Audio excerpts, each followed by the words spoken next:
Hey guys, Trev Bucheri here with Body and Soul Bootcamp. Thanks so much for watching our Myofacial Release and Corrective Foam Rolling Massage Routine. An absolute necessity here to your success in this program. I'll tell you, increased flexibility, I can't even tell you what it's done for me, preventative injury, and really helps you get a fulfilling experience here towards your success.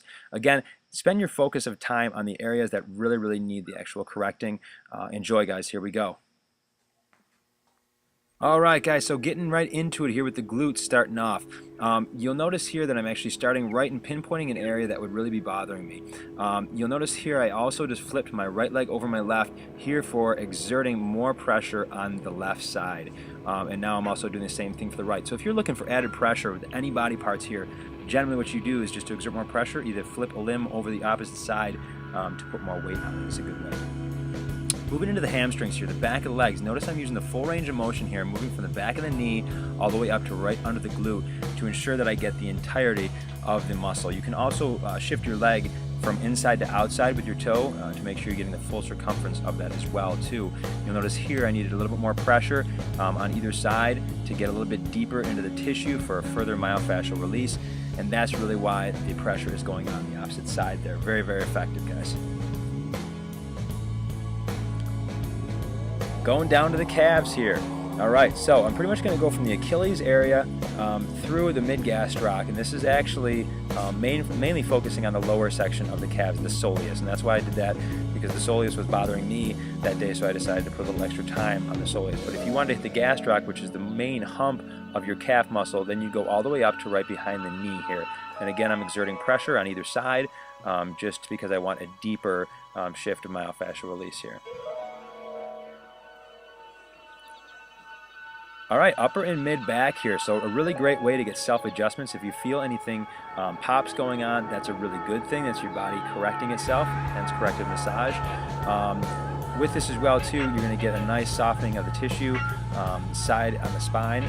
And again, you'll see my hands behind my head for back support. Another way you can do that is to actually put your hands behind your thighs as you're rolling back and forth.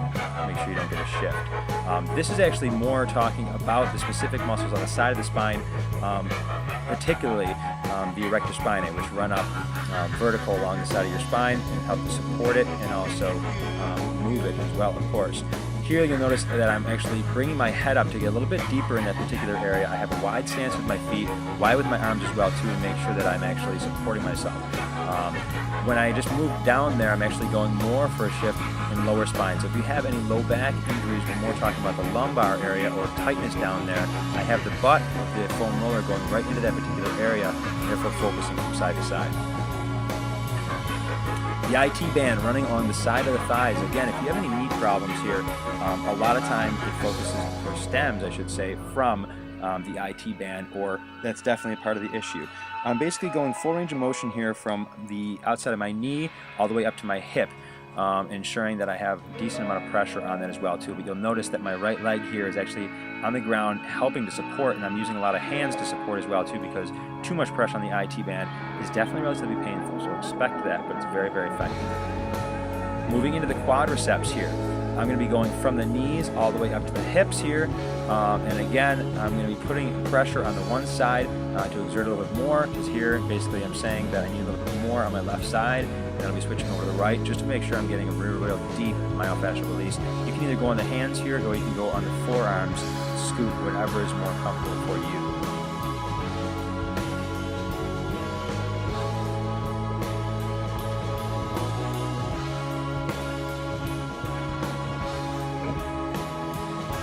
Adductor here.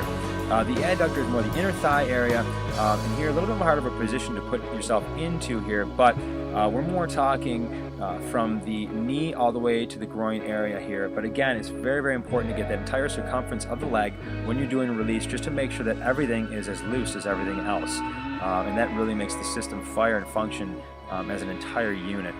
But if it's kind of like if one of your exhaust pipes is clogged on your car and you have a dual exhaust system, well, it's not really doing its job, so just think of it that way. The lats at the underarms here, again, a little bit harder to get into. Pressure exertion wise here, you'll see my hips are kind of dragging on the ground, so I don't have too much pressure. The more pressure I want, basically what I'm going to do is I'm going to raise my hip off the ground and make sure that I have that pressure exerted right on the lat or the underside of the arm here.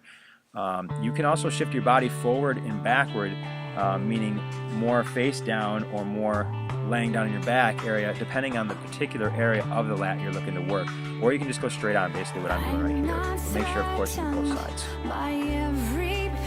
Pectorals, or the chest muscles here, a little bit difficult of a position to get yourself into as well, but mainly I'm focusing on the front of the deltoid, or the front of the shoulder, I should say, and basically heading a little bit medial or towards the center of the midline of the body, but only really focusing more, I should say, the armpit area, because that's actually the attachment site of the pectorals here.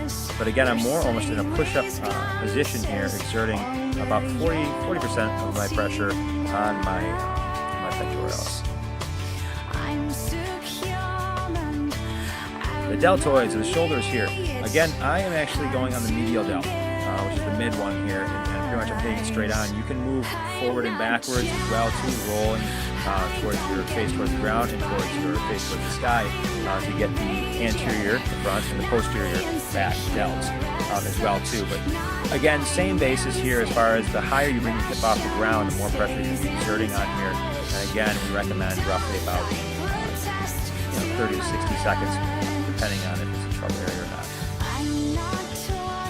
The triceps, the back of the arms here, again, make sure you're actually using your hand and rotating it upwards, more towards the sky here. That's going to really ensure that you're getting the entire tricep and not part of the bicep as well. So which wouldn't be bad, but just if you're going to be focusing on a particular area, make sure you're actually getting it. Same deal here as well too, by raising the hip up more off the ground, you're going to be exerting more pressure on a particular tricep.